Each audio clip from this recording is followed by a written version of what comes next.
चार हाथ वाली लक्ष्मी कहाँ से पैदा हो गई?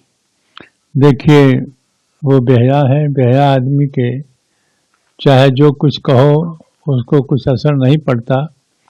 उससे संकेत हो गया है जूता का। जूता मारा गया लेकिन उसको लगा नहीं, इसीलिए अब लग जाएगा जूता उसको। तो वही वह समय आ गया है कि जिस प्रकार से एक बेहया को, एक वर्णशंकरी को दंड देना चाहिए, वही दंड इसको मिलेगा। कोर्ट तक पहुंच गया है, कोर्ट इसको जुतिया दिया है और कोर्ट के फटकार से भी इसको सबक इसको कुछ ज्ञान नहीं हुआ। तो इसे बेहया आदमी के प्रति क्या कहा जाए? यही कहेंगे हम कि इसको वही जूता लगे और चौराहे पर जूता लगे, जिससे ये अच्छी प्रकार से समझे कि लक्ष्मी क्या है और सनातन धर्म क्या है। जब सनातन धर्म के लोग इस प्रकार से लक्ष्मी के सेवक भक्त कठोर कदम उठाएंगे तभी इसको ज्ञान होगा।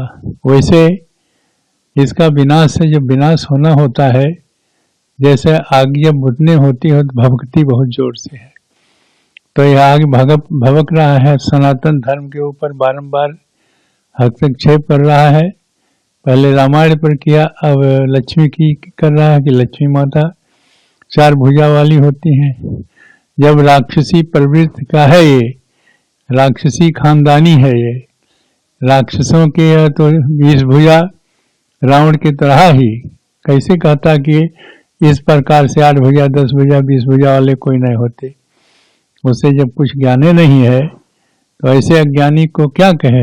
ऐसा अज्ञानी को जूता है और जूता से स्वागत किया जाए तो तभी वो ठीक होगा, क्योंकि नहीं तो ऐसा उपटांग बोलता रहेगा।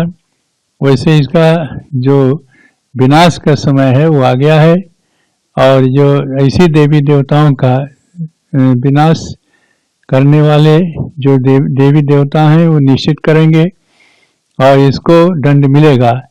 लेकिन यह है कि ईश्वर के यहाँ निश्चित है कि ईश्वर के यहाँ देर होता अंधेर नहीं होता है। इसको दंड मिलेगा जरूर, और वह दंड इस प्रकार जल्दी मिलेगा और उसके बाद वो पछताएगा, और जो बोला है इस बोलने का उसको प्रायश्चित लगेगा और निश्चित है वो दंड के भागी है।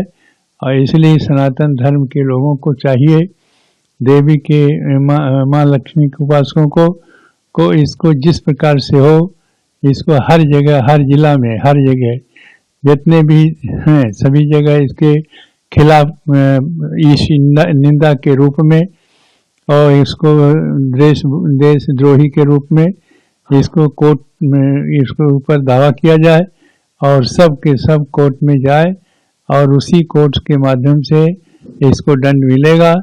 जैसा कि जिस कोर्ट में ही पहुंचा है वहां जो इसको फटकार मिली है, वैसे और जगह इसको दंड मिलेगा।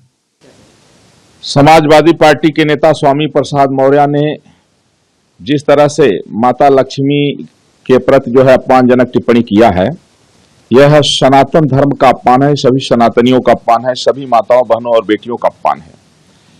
जिस तरह से माता लक्ष्मी के विषय में इन्होंने बयान दिया, वो देवी हैं और हम सभी सनातनी उनकी पूजा करते हैं जगत जननी के रूप में।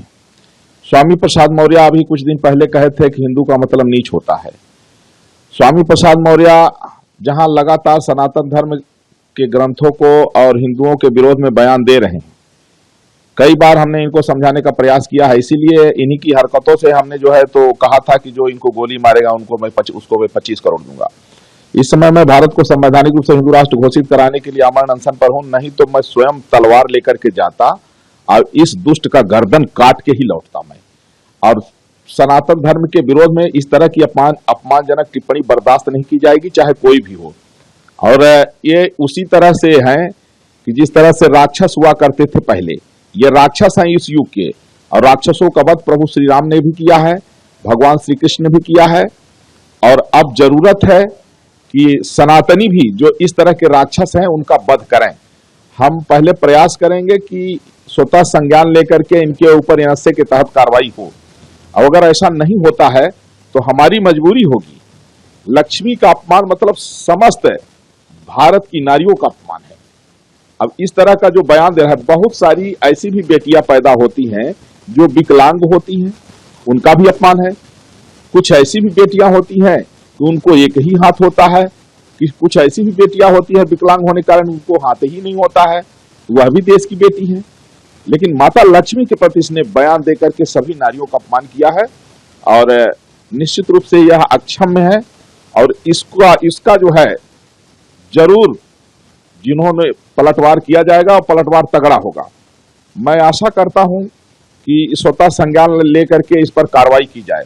अगर ऐसा नहीं होगा तो स्वामी प्रसाद मौर्य की मृत्यु हमारे हाथ निश्चित है, तय है। मैं आज यह चैनल पर बयान दे रहा हूं, और इसके लिए मुझे चाहे जो भी सजा मिलेगी, जो सनातन धर्म के प्रति अपमानजनक टिप्पणी करेगा या स्वतः संज्ञान लेकर के कार्रवाई की जाए, जैसे दूसरे धर्मों के प्रति जो है संज्ञान लिया जाता है। और नहीं तो अगर इस तरह का जो है तो जो बातें होंगी तो हम साधु संत धर्माचार्य धर्म रक्षा के लिए फांसी पर चढ़ जाएंगे, लेकिन इन राक्षसों का वध करेंगे।